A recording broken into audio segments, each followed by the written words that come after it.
Is super fun because I think we've got some really cool things to say, some cool things to chat about, some good information that is always important to living a good, healthy, full life, the God intended life that we were put here to live. And so it's always my goal to do my best to bring to you what I believe based in that is evidence-based, not just what I believe, but evidence-based. What is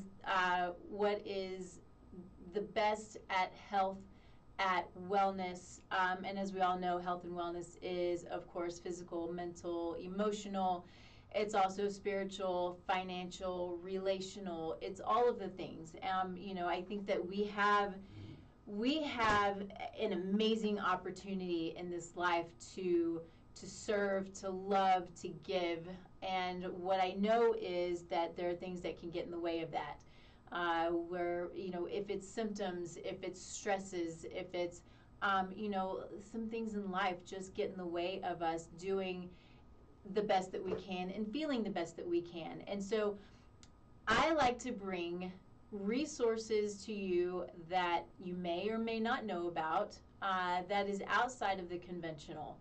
And I have the amazing,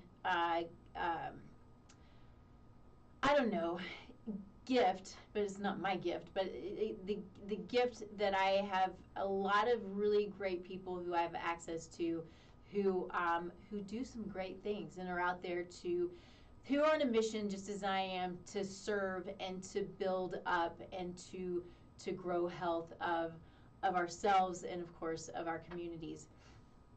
And so today, as always, we want to start with gratitude.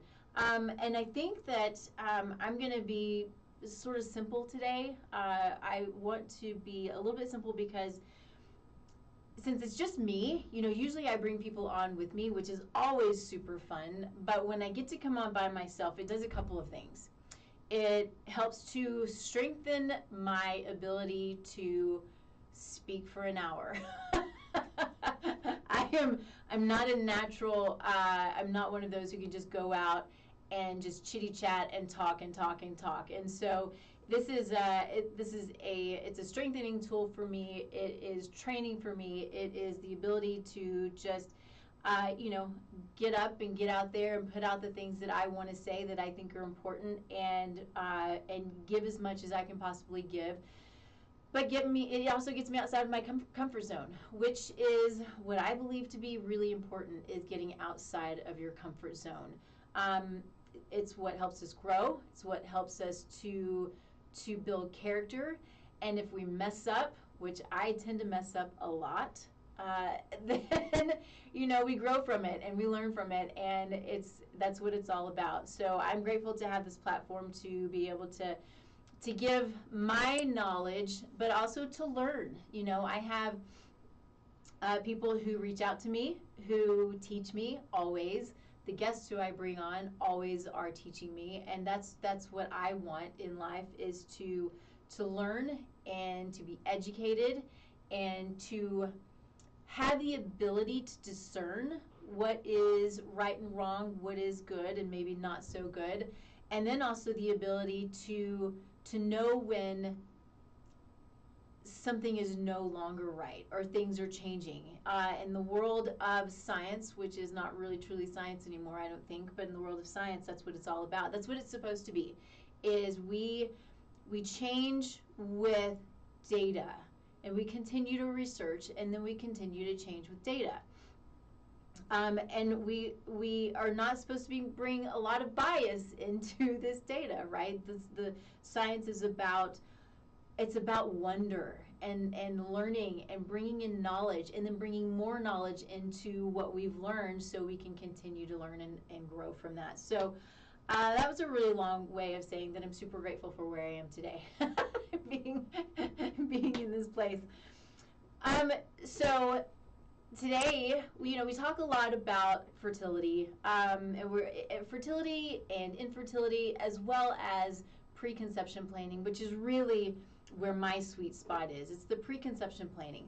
What does that mean? This is the time, whether you're 2 years out or whether you're at that point where you're going through IVF, or fertility treatments, all of this time, this is the time to take it, to step back if possible and when possible, to take the time to create your own health, to build on your own health. If you are already healthy, then optimize. If you have some symptoms, then do the things that you can do to decrease those symptoms, because symptoms are a warning signal, right? They're a sign. They're telling you something's up. I always like to, it's the knocking on the door and saying, hey, there's something going on and I need you to fix it. The body's talking to you, right? We've sort of forgotten how to listen to our bodies, and so we go and we take an ibuprofen, which was something we're going to hit on here in a little bit, or we cover it up with alcohol or whatever the case may be, instead of paying attention to it and saying,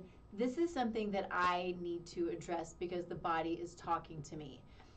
So taking that step back and saying, what is it trying to say? What's going on?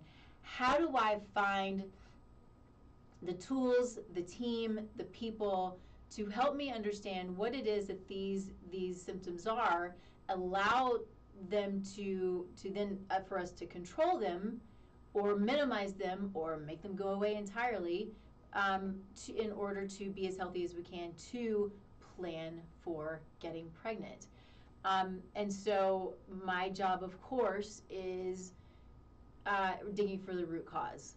And so when someone comes to me, whether it's for preconception planning, whether it's for all-out fertility, whether it's for GI dysfunction or autoimmune conditions or whatever the case may be, it's not just about we're looking at the autoimmune disease or we're looking at the pain in the gut or we're looking at the lack of estrogen and progesterone, whatever the case may be. It's we are getting as deep as we possibly can to understand why these things are happening. They don't just happen; they happen for a reason. And so, with testing, with understanding lifestyle factors, with digging as deep as we can, trauma, intense stressors, these things all have such an amazing impact on the body, on hormones, on the way our different organ systems function, on the way our brain functions. So it's important to take a step back, dig as deep as we can, address from the bottom up. So if you are picturing a tree, you've got the roots down here, and of course all the leaves and branches up here.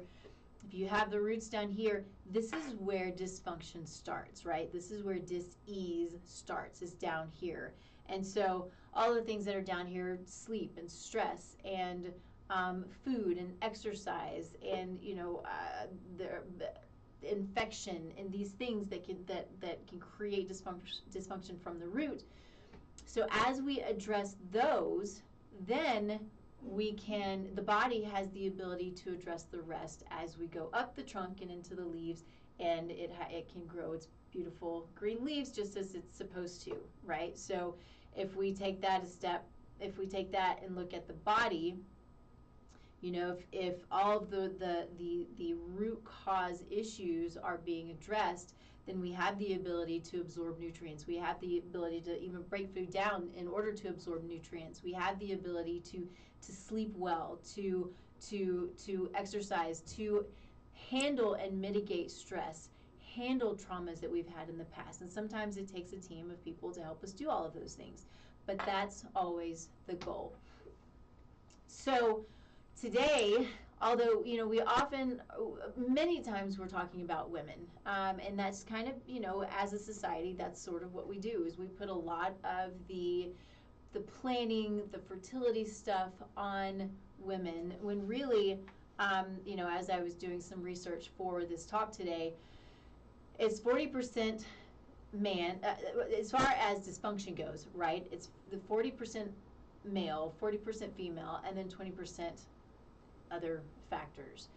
And so we shouldn't only focus on, when it comes to fertility, just women. We need to focus on men and male health as well, and male fertility. And this one is for Henry, because I came in this morning and he says, all you have to do is say fertility, male fertility, and then Latin lover, drop the mic. There you go, Henry. It's all we need to know.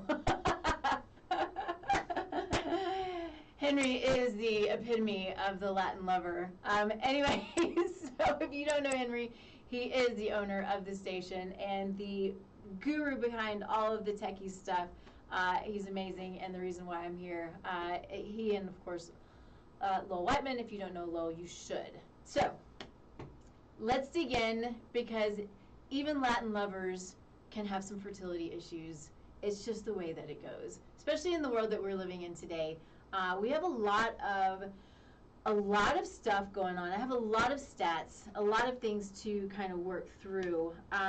So one of the things that I want to point out, so bear with me as we kind of go through this, because there's a lot, and yes, I have to wear my glasses.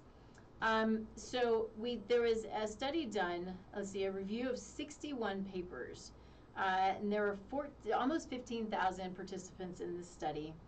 And sperm concentration, let's see, it was from 1940 to 1990, okay? So in this period of time, sperm concentration decreased from 153, where do my numbers come from? This is a problem here. So 113 million milliliters to 66. 113 to 66. It's, I mean, how do you even comprehend that number? So average seminal volume decreased from 3.4 milliliters to 2.75. Average sperm count decreased from, let's see, 384.2 million to 181.5 million. It's a 52.8 decrease. So these numbers are staggering. They're also a little bit fascinating. Where do these numbers, how does this happen? And these are the things that we want to dig into. So I want to read some more stats to you. So there was a time, let's see, so this is up until 1990. And so then, let's see, we have between 1973 to 2011, a study was done. There was 7,500 studies that were published that looked at sperm counts and concentrations, and it was a meta-analysis of 185 studies. And of course, they eliminated men who they were known to be infertile. And so these were 43,000 men in 50 different countries. So this is not just the United States. And of course, this is a global show, so it's super relevant. So what they found was 60% decline in total sperm count over nearly 4 decades.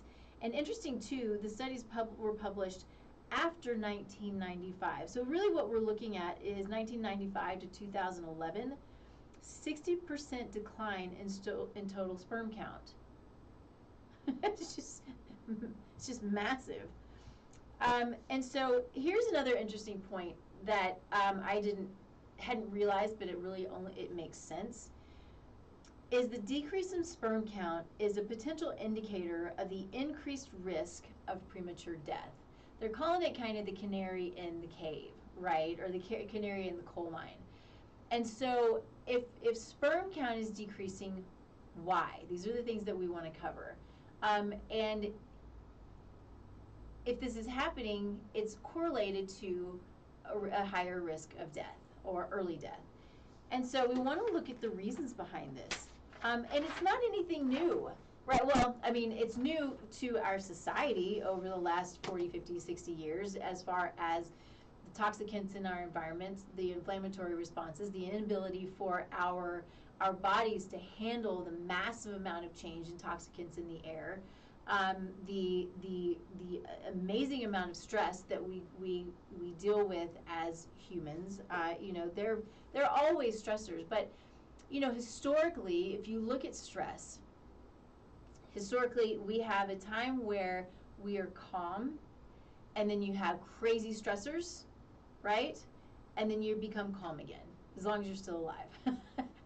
So I'm thinking like, you know, our ancient, you know, caveman days, right? So you go out, things are fine, you go hunting, then you get hunted, right? So that's when your cortisol levels spike. But then, as long as you get away and no longer being hunted, you get your own kill, then everything goes back down and is normal again. But what we're finding today is cortisol levels don't go back down, so they're remaining chronically elevated. This is creating a chronically elevated, chronic inflammatory response. And so what happens, what's so interesting, and to me, biochemistry is super fascinating. It's super cool. It's amazing how outside factors, inside factors, all affect biochemistry. And so when it comes to just cortisol itself, or just the stress response, what happens is we're supposed to have a normal, natural stress response, right? We get stressed, cortisol goes up, stress goes away, cortisol goes down, and it's fine. Where we are today, being a little bit repetitive, but where we are when that cortisol goes up and back up. Cortisol, when it's elevated for short periods of time, is anti-inflammatory, right? So it's supposed to happen. It's supposed to create a response where the body has the ability to do the things that it needs to do. Think about the people who pick up cars off of kids when they fall, or off of other people, or these amazing feats that people have the ability to do under other circumstances they wouldn't be able to do. So this is the ability of the body and the magic of our stress hormones is it creates an anti-inflammatory response, and we can do the things that we need to do. It pushes the blood out to the extremities, and the body works well under stress. But it also then takes the blood from the core and is pushing it out to the extremities. So when we are chronically stressed, we have chronically elevated cortisol, the blood chronically remains at the extremities and it doesn't stay at the core. So it brings us to a place where we're unable to break down our food. It then also becomes inflammatory. So we stay chronically stressed, chronically inflamed, and then it's this downward spiral of chronic stress, chronic inflammation, chronic stress, chronic inflammation. One begets the other. And then what happens, it goes out from there to potentially leaky gut syndrome or intestinal permeability, to autoimmune conditions, to cardiovascular disease, to stroke, to Alzheimer's, all the things that we deal with today that are lifestyle diseases have the potential of coming from this cascade of events from chronic stress.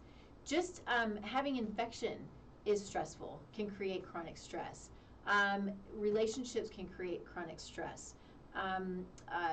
Other diseases, again, that cascade, that downward spiral could create more chronic stress. And so if you don't get control of that, it affects everything, including sperm count, sperm motility, the volume of seminal fluid. All of these things are affected. It affects our hormones, so testosterone can go down. For women, our estrogens can go all over the place. And so, and stress from our environment, from EMFs, from the toxicants in the air, from the toxicants that are in our home, all of these things create more and more and more stress. And so, when we talk about mitigating stress,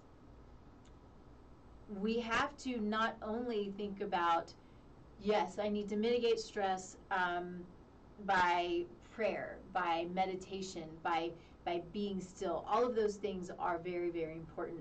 But we have to think about, if we're having other symptoms, what are causing those other symptoms, right? So is there an infection going on? Is there a problem in the in any relationship, whether it's kids, parents, work relationships, right? All of these things can continue to create that downward spiral.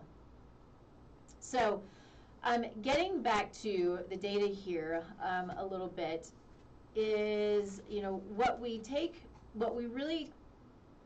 the big takeaway is kind of what I've already been hitting on, is that so much of our environment, what we deal with today, is is what's creating this decrease in our sperm counts. Our bodies aren't able to handle it, but we can mitigate it. That's the beautiful thing about it, is we can turn it around.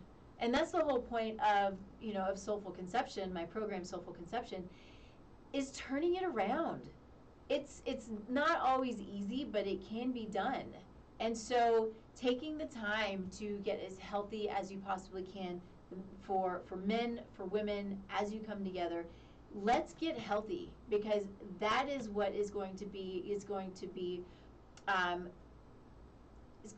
move into literally your children and your grandchildren and your great-grandchildren, and on and on. So one of the things that is quoted here is the increasing rate of male infertility is that the changes are happening too quickly to be attributed to genetics. There are a lot of people who like to blame what's going on genetics, and so let's talk about that for a minute. Genetics are about genetic abnormalities are probably about 5% of the issues, the diseases, the conditions that we deal with today. 3 to 5%. Everything else is lifestyle induced. And so when we take that into consideration, what that does is it puts the accountability on us, which is beautiful, right? I mean, we don't always want to be accountable for ourselves, but that's why we're here, is to be accountable for ourselves and accountable to our families, and then teach our kids to be accountable to themselves and then accountable to their families, right? I mean, that's the whole, one of the main goals of life is knowing that I have the freedom and the accountability to do what I need to do for me and to take care of me, and then to build my team to help me take care of me. And so, this is getting into what I love about Soulful Conception, and what I love about accountability is epigenetics. And if we haven't talked about epigenetics already, or we've talked about it, if you haven't heard me talk about epigenetics already, epigenetics is locations on top of genes that have the ability to turn on and off due to lifestyle factors. And when they turn on and off, this is how genes express. So they are the sort of the caretaker of gene expression. And so we have the ability to look at labs, to look at epigenetic variants in a lab report to see what your potential is. Now, the symptoms are what are more important. We want to compare symptoms, we want to compare lifestyle, and then we want to compare that to lab reports, and then we can look at epigenetic variants. And so we can see that in your family, maybe there is trauma, right? We can see there are trauma genes that we can see from decades behind us. It's really amazing, actually. Hard for me to understand, but it's true. But also, we can see if we have the potential for autoimmune disease. So for me specifically, I've talked about being gluten-free. Interestingly, I have recently taken in a little bit of gluten and not had a reaction, which is super cool. But we have to take everything into consideration. And what I know about my own epigenetic makeup is I have the potential for autoimmune disease, and I have the potential for celiac disease. So why would I continue gluten, right? So this is a really amazing tool to understand, get a feel for what your potential is, and then how to mitigate it in the future. I see this in clients, right? We see that they have symptoms. We start to address the symptoms. We bring in the epigenetic variants. We look at that, and it's the most amazing feeling in the world when you know that the likelihood of them at this point, now that we've addressed all of these things, the likelihood of them expressing these terrible conditions later in life, a year, 5 years, 10 years, 20 years, 50 years down the road, can be mitigated. It's amazing. We can look at the Alzheimer's genes, and those can be mitigated. It's hard, but it can be done. So if we start early, if we have as much information as possible and we start early and get healthy now, we can mitigate these possibilities, the potentiality of these variants expressing later in life and then generations ahead. It's beautiful, it's fascinating, it's amazing. It's not hard. It just takes will, right?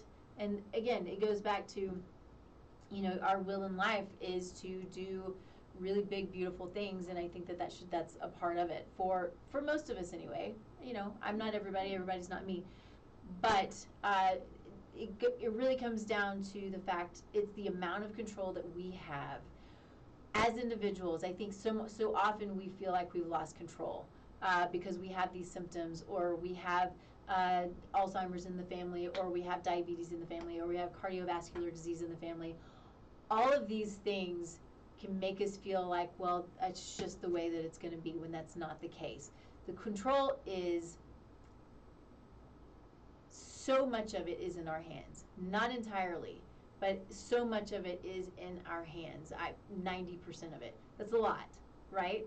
So taking that control, taking hold of it, and really understanding that you have the power as the individual. And again, sometimes I think that the individual believes, well, I can't do anything, but maybe all these other people can as a group. It really comes down to the individual. So know that, take it, love on it, and take that power, because you have so much power. It's really amazing. I'll get off my soapbox for a second, because it's just so important to understand, right? Okay. So one of the things that I talk about a lot, but I think we can't talk about it enough, because we are surrounded by what's called endocrine disruptors, and it affects men, it affects women, it affects children, and it affects our fertility. It affects our women's hormones and ovulation. It affects men's hormones and testosterone production and sperm production.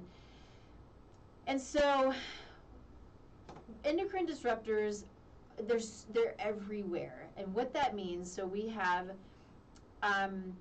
what's called, they're estrogen mimickers. And so we can call them xenoestrogens. They're chemicals that act as estrogens in the body. They're metalloestrogens, so they're heavy metals that act like estrogens in the body. And what they do is they bind on to estrogen receptor sites. We have estrogen receptor sites all over our body, I think on every cell of our body. This is for men and for women. And they bind really tightly, which doesn't allow for our own estrogens to bind to those sites, which creates massive hormonal shifts and dysfunction. And we can see this in women when it comes to this really debilitating PMS symptoms that they have. We can see this in men who become soft, and they start to have, they don't really grow breasts, but there's some breast tissue there because of this excess estrogen. And so testosterone's going down. And another piece of that really, really is important is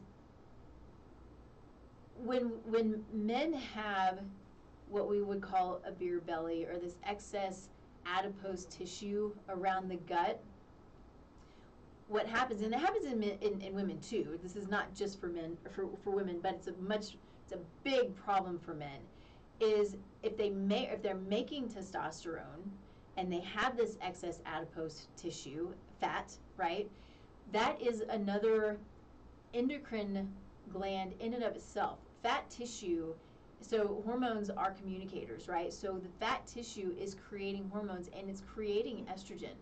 So they may be making their testosterone, but it's converting, it's aromatizing into estrogen.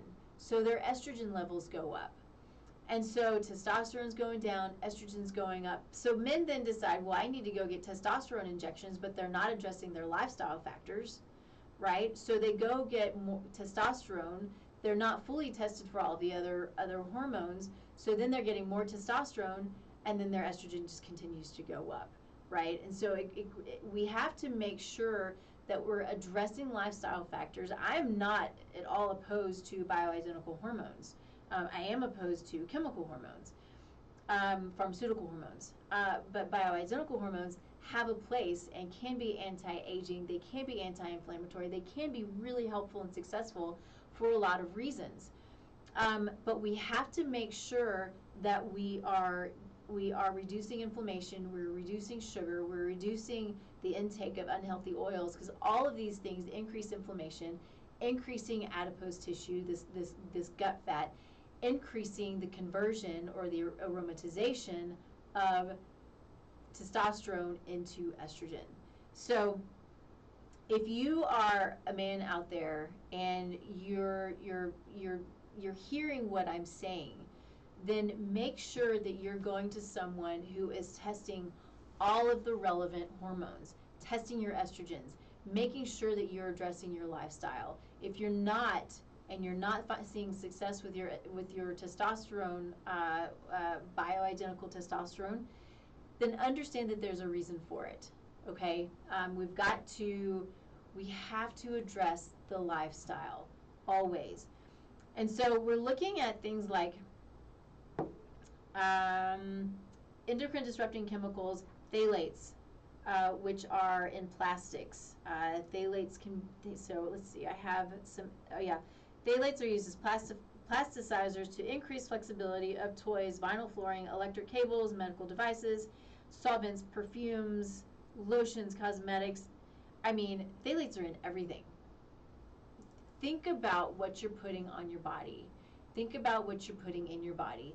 Think about if you're microwaving your food and you're microwaving it in plastic. So toxic. Think about the plastics that you're using to store your food.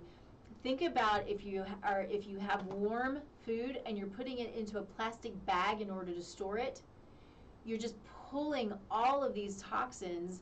I think more of this is going to be the BPA, but you're pulling all of these toxins, all of these plastics into your food, and it's creating massive hormonal disruptions. And so phthalates themselves decrease sperm concentration, sperm motility, and decrease FSH and LH in men. So FSH is follicle stimulating hormone, and LH is luteinizing hormone. These are hormones that both men and women produce, but important in men as well. So phthalates are important, and then we have the PCBs, which are associated with decreased sperm motility, sperm morphology, which is the problem with the form of the sperm itself. Let's see, DNA integrity, higher fragmentation, lower circulating testosterone levels, and then studies with differing levels of exposure all consistently display effect on sperm motility with proportional effects. So then we can go into, triclosan. Triclosan is the antimicrobial, antibacterial that you see in soaps. You'll also find it in, antibacterial, like the gels. You'll find it in cosmetics and lotions. Triclosan is a problem. What we're seeing, if you haven't already heard this is not new, but people are still using it all the time, especially during and now post-COVID. The constant inundation of triclosan and these antiviral and antimicrobial lotions and gels and soaps and things we're using all the time. We're putting it on our skin, putting it on our body. What goes on our body goes in our body. So you can imagine if we're constantly using antimicrobials, what's it doing? It's completely disrupting our microbiome. If it's going to kill on the outside of the skin, it's going to kill on the inside of the body. We have to take that into consideration, because our microbiome it's who we are. It's our personality. It's our immune system. It's so much of our neurotransmitter production, our happy hormones, our serotonin. These things are so important to our life and who we are. And if our microbiome is not optimal, at minimum, it can create, symptoms, but at maximum, we've got a lowered immune system, we've got depression and anxiety, we've got, cardiovascular disease, you name it. Our microbiome is what is our protector. We have, we're just little bug carriers is really all we are. We've got bugs on our skin, we've got bugs in our body, we've got our oral microbiome, we've got our important, women, our vaginal bugs, very important. I know it sounds gross, but it's the way that it is. It's very important, and we have to have it all in balance, and we have to have it, we have to work as a team, right? We always talk about a team, but we got to work as a team with our bugs and support them and give them what they need in order for them to keep us healthy and keep us going. And so triclosan is a problem. Wash your hands. Just don't use the antimicrobials. It is just as beneficial to wash your hands. What is it? It's the say the ABCs, or it's the happy birthday, or whatever it is, using warm water and good healthy soap, right? We don't need all the antimicrobials. Every now and then, fine, but doing it every day, all day long is a huge problem, creates a huge problem, and it's a huge burden. And then, of course, along the same lines is getting into the pesticides and the herbicides. You hear me talk about this all the time. But if it's killing bugs, it's if we eat it, it's going to kill bugs, right? So pesticides. We've got these. If you go to, sorry, I'm losing my words. EWG, so is environmentalworkinggroup.com. They're an amazing resource. If you don't know about them, go to them. You can put in a single food, you can put in a single ingredient, you can put in a single ingredient to body care product, to what you're cleaning your home with, to what you wash your clothes with. You can put in brand names with all the ingredients already there, and it will come back and it'll give you a rating on it, tell you how healthy it is. It'll tell you why it gave you the rating, and it really is a really great resource. But it has the Dirty Dozen and the Clean 15. But know this, right? So this is strictly talking about foods that are the cleanest and the not clean. As far as when it comes to pesticides and herbicides, it's not talking about organic. Know that if you're eating foods that have been sprayed, no matter what, even if you clean them off, the pesticides and herbicides are in the ground. So what's in the ground? You've got the root system that's in the ground. The root system is going to take those up, and it's going to be in every single cell of that plant, right? So you have the pesticides and the herbicides in the cells of the fruit and of the vegetable. So yes, you want to wash them off. You want to try to get your fruit and vegetables as clean as you can. Not everybody can do organic. Not everybody can grow their own food. But your best bet is going to be to know your food locally and buy organic when you can. And if you look at the Clean 15 and Dirty Dozen, it's a new list every year. You have an idea of the foods that are going to be the safest and those that are not. And it's just a great resource and something to go by if you're not able to do organic all the time.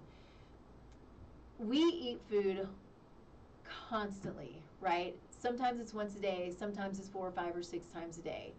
A little bit goes a long way. There was, let's see, this quote here: even teeny doses of exposure can have serious effects, but it can be years, even decades, until health impact fully manifests. So, there are a lot who believe that a little bit of pesticide and a little bit of herbicide is not going to hurt us. And there will be the companies who will lead you to believe that the pesticides and the herbicides go away and they don't affect us. This is absolutely incorrect.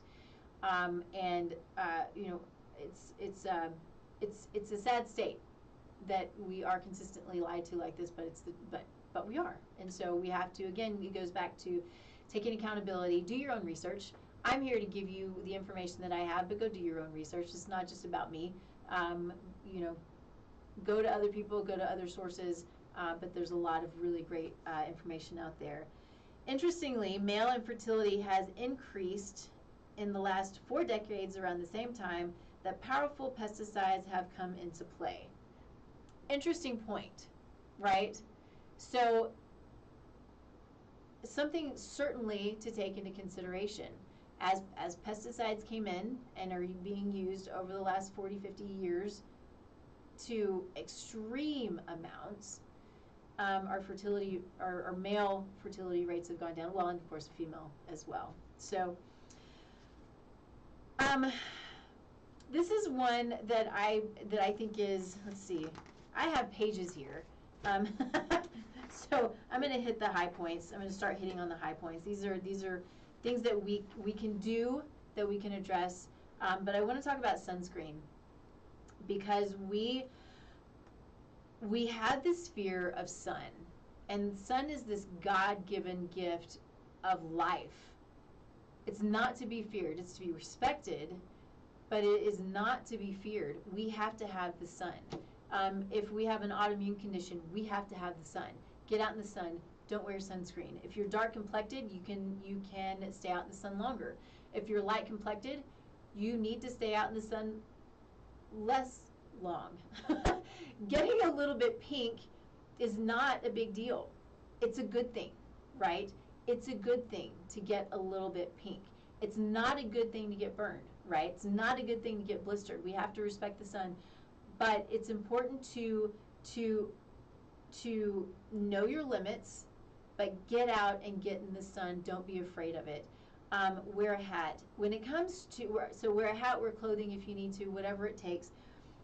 But wear as little sunscreen as possible. And if you do wear sunscreen, make sure it's mineral based. Make sure it's safe. It's the UV filters that are found in sunscreens that can impair male fertility, right? So we have this benzophenone that is a problem. It has both estrogenic and anti-androgenic activity. So estrogenic meaning it's the estrogen mimicker. Anti-androgenic meaning that it is decreasing the amount of male hormones. Androgenic hormones are the more masculine hormones. So testosterone, androstenedione, all of those are androgenic hormones, and really important for men, obviously. Let's see, a study of 501 couples assessed urinary levels of several different types of BP chemicals, which is the benzophenone, in men's urine. Let's see, with the highest concentrations, had a decreased rate of getting pregnant. Anyway, there are some stats here. The importance of it is with the highest levels of these chemicals were decreased, was increased, increased infertility or decreased fertility. Get my words right. So watching what you're putting on your skin, watching what you're cleaning your clothes with, watching what you're cleaning your home with, all of these have estrogenic activity. All of these can put a toxic burden on the liver. All of these can impact female hormones, male hormones, you name it. They can create big problems. So I'm not going to hit on this because you know it. Smoking. Smoking is not good. Don't smoke. It's not going to help your fertility. Ibuprofen. Ibuprofen is a big one. So in 2018, there was a Danish study that showed identifying chronic ibuprofen use as a possible male infertility trigger. Regular use impacted testosterone production. And so it was a 6-week study, and it was, I think it was 200 or 400 milligrams of ibuprofen over a 6-week period of time, which decreased testosterone production. That's such a problem. We have a huge problem with testosterone not being at optimal levels, and we need testosterone to be at optimal levels. We need men to be men. We need men to have testosterone. Women need testosterone as well, yes, not to the extent, but we need to have, this needs to be changed. I think that it is creating a huge problem in our society because these testosterone levels are dropping so much. So we talked a little bit about stress already. I think I'm going to skip that. I jumped into that early, but stress, it affects all of these hormones that we're talking about. It reduces mitochondrial function, which affects testosterone production, affects sperm production, affects sperm motility, all the things that we're talking about. It's so important to mitigate your stress the best that you possibly can, but making sure that you are identifying what is causing the stress, right? Physical, mental, emotional, what's causing the stress. Obesity. Obesity is a big one. I think it's not a surprise. But it's getting into what is it that we're eating. We've come to this place where we don't know sometimes the difference between real food and fake food. Fake food doesn't have the ability to support us like real food does. And it's a lot of what we're eating. We had on Sherry Hess last week. If you didn't see it, watch it. The show last week was amazing. But in talking about the fake food and the tricks that it plays on the body, the high sugar consumption playing tricks on the brain, right? High sugar increases in the inflammatory response. The inflammatory response increases stress. Stress reduces, stress shrinks the brain. So again, going back to that vicious cycle, right? And so the things that are so often that we don't see as really that bad, that really are that bad, are the processed meats. So the processed meats, your typical conventional hot dogs. Now, most people like hot dogs, right? But the hot dogs that I get, they're grass-fed, right? It's meat and it's fat. That's what's in it, and some seasonings.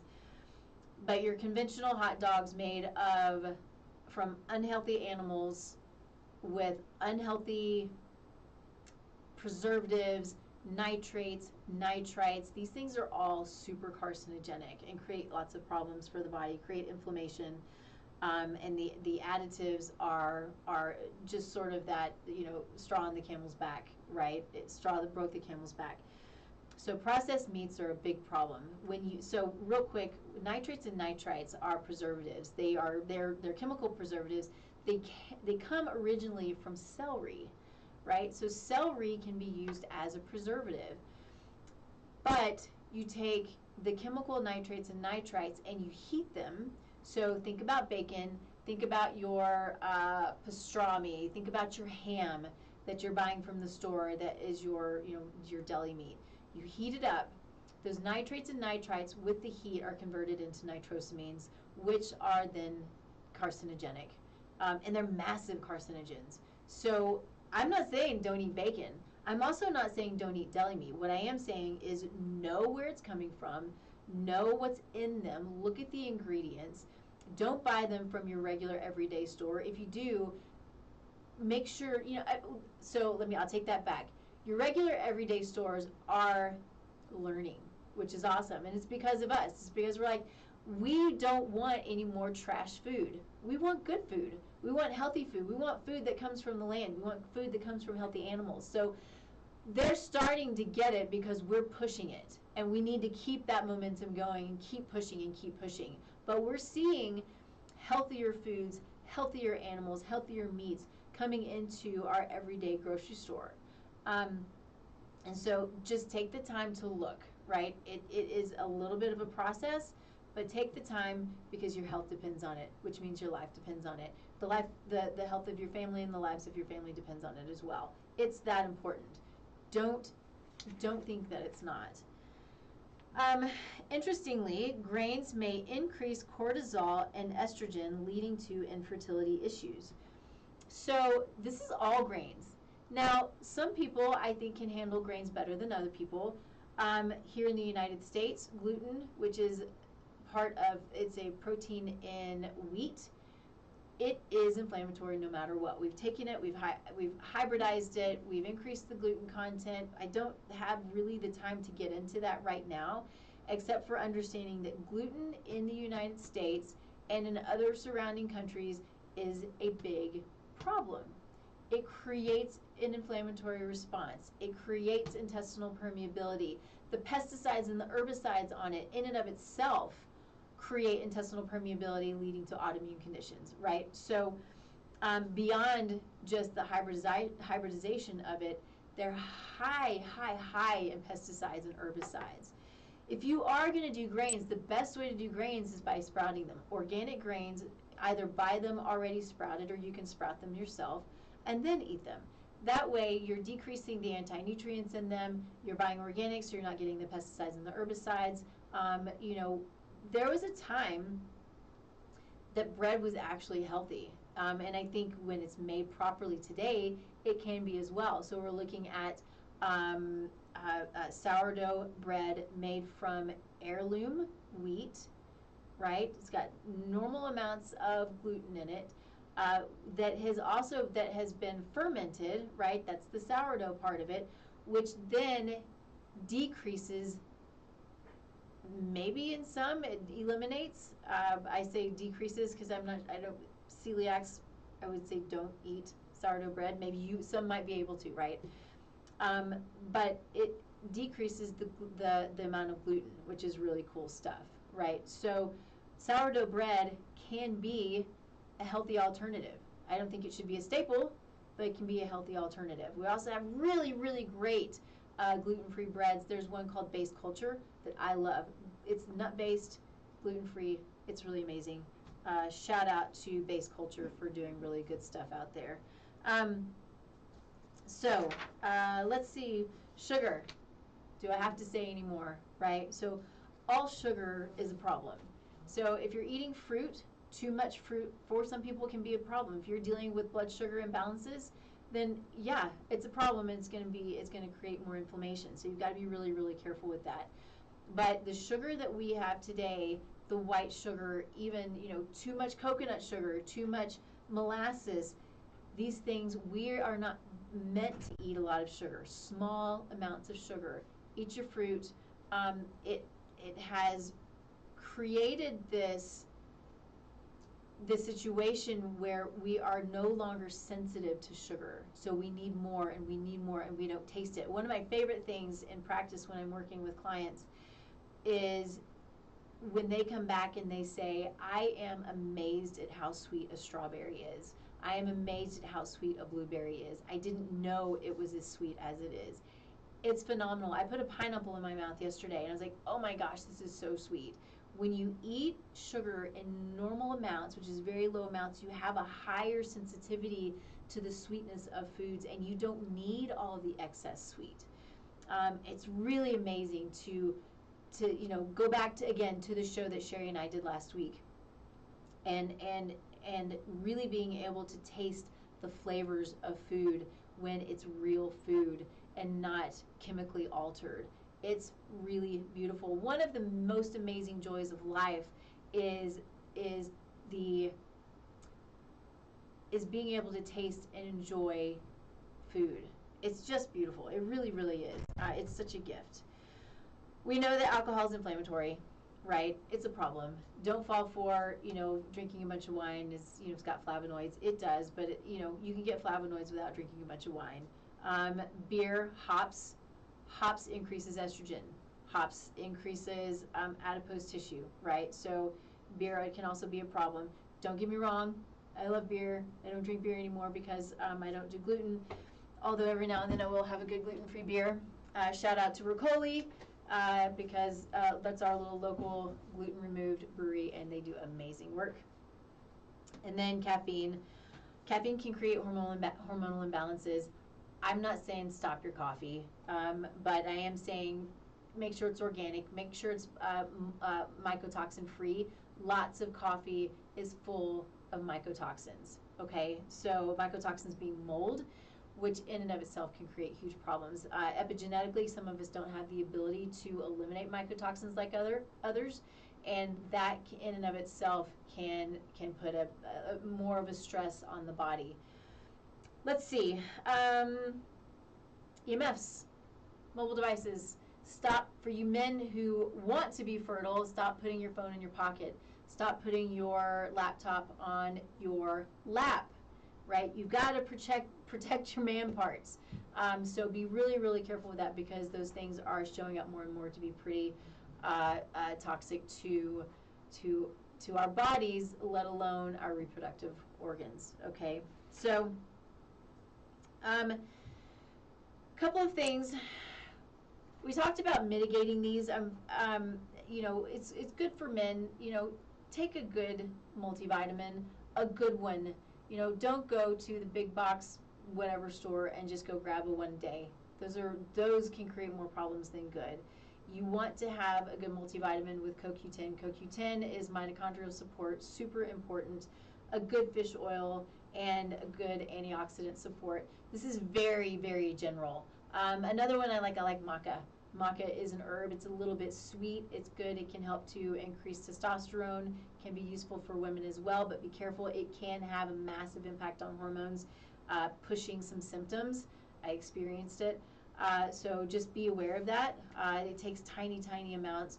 Also, ashwagandha. Ashwagandha is really fun because it's an adaptogenic herb that is really supportive for the adrenals. It's really supportive for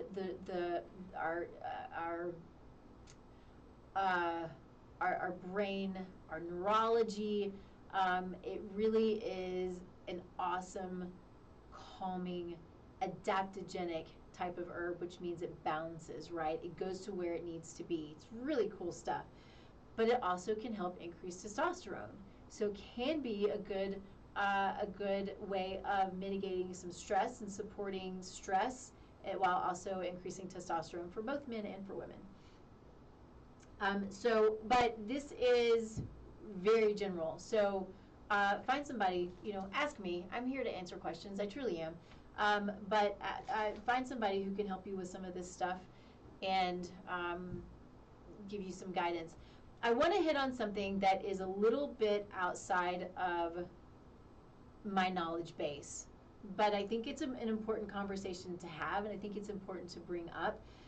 When I was posting about this show, it was Sherry from last week. Again, watch the show from last week. It was really a fascinating show. But Sherry asked me to touch on fertility rates in men post-COVID and the way that COVID was handled.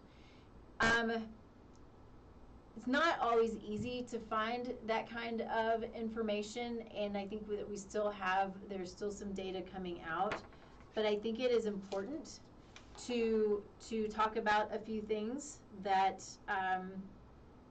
maybe we don't know about, but that's out there, that we have all the access to. So there are Pfizer documents out in the world, and so this isn't related to COVID itself, but more the vaccines.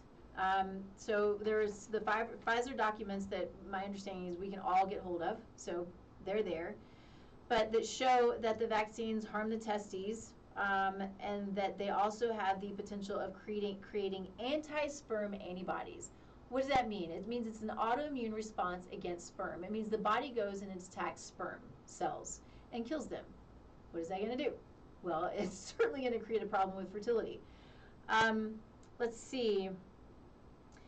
There's a report in June that showed 2 doses dropped fertility in men by 22%. 2 doses of the vaccine. And then boosters further reduced for, concentration and motility. I have a note here, all Pfizer docs are readily available. And then there was a study done, let's see, Israeli researchers did a study and showed that the vaccines temporarily impair semen concentration and motility. Let's see, what else do we have here? So healthy young men were donating sperm. Their average age was 26. Again, this is an Israeli study. Lower sperm counts after the second dose of the vax on average. Let's see, it increased temperature, which can be a problem for sperm and for testes. It wasn't shown immediately after the boosters, or I'm sorry, after the vaccine, but it did show later in time. So when they looked 7 months, the later time frame, and a significant decrease, so 20% less sperm in samples, and then 7 months out showed more issues. So I know again, this is kind of new to me. in researching this, and it's just the start of a conversation, or it's the start of you going and looking deeper if that's something that you want to do. But it's important for those of you who are maybe struggling with fertility, who are looking to get pregnant. As you go through the process, you make your own decisions on what you do with your body. That's why we have these freedoms, why we should have these freedoms. We make our own decisions, but we want to make our decisions based on education. And some of the decisions you've already made, so are they affecting your fertility if you're struggling? Potentially.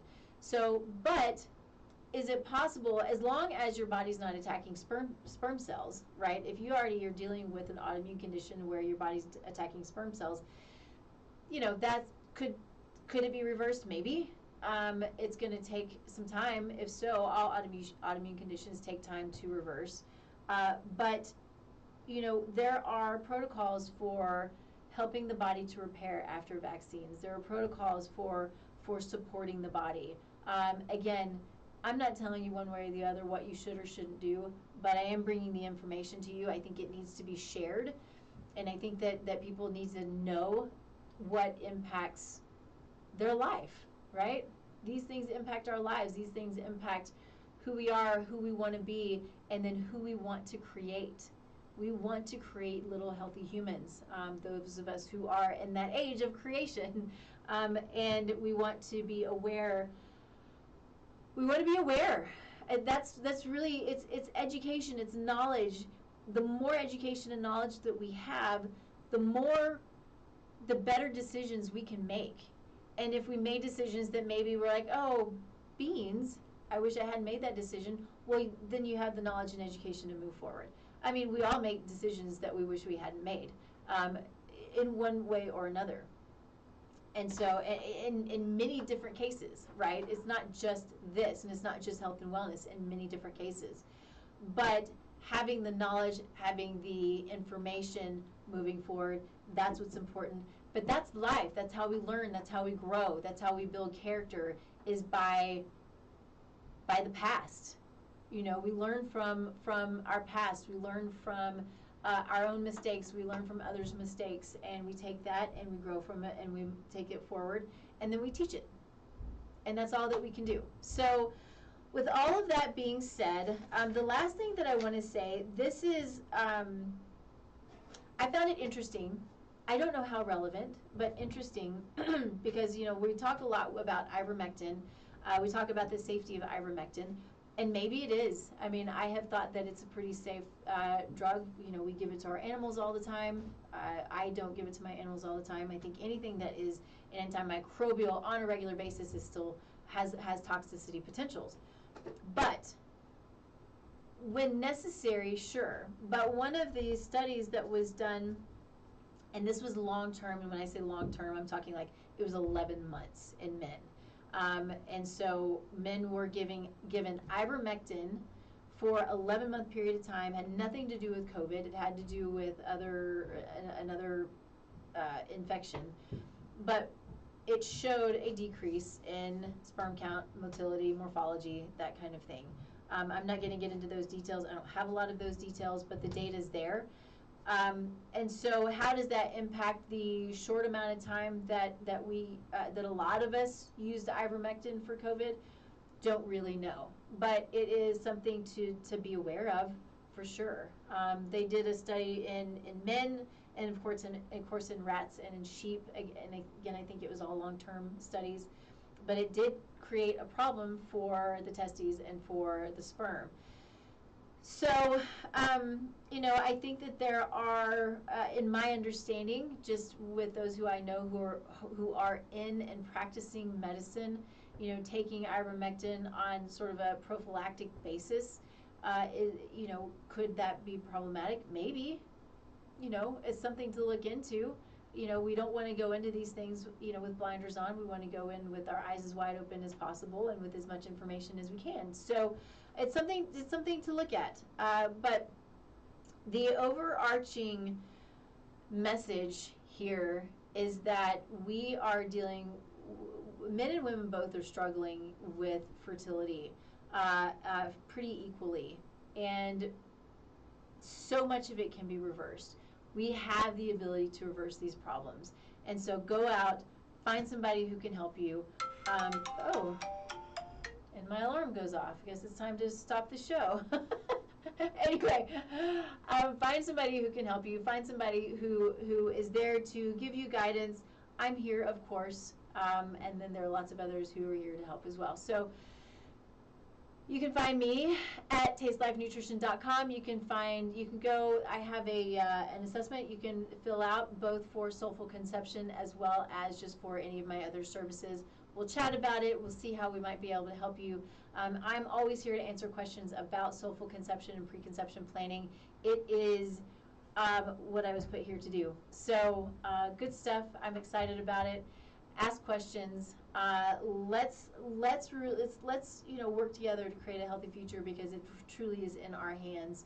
You can find me at Taste Life Nutrition on all of the social media. And Soulful Conception has, I believe, as of today or tomorrow, officially launched. And so we are moving forward into creating a healthy future. So looking forward to seeing you next week, 10 a.m., of course, streaming live here on KUHSdenver.com, and then turning that into the Taste Life Nutrition podcast, where you can find it anywhere you find your favorite podcast. So we'll see you next week. See you later.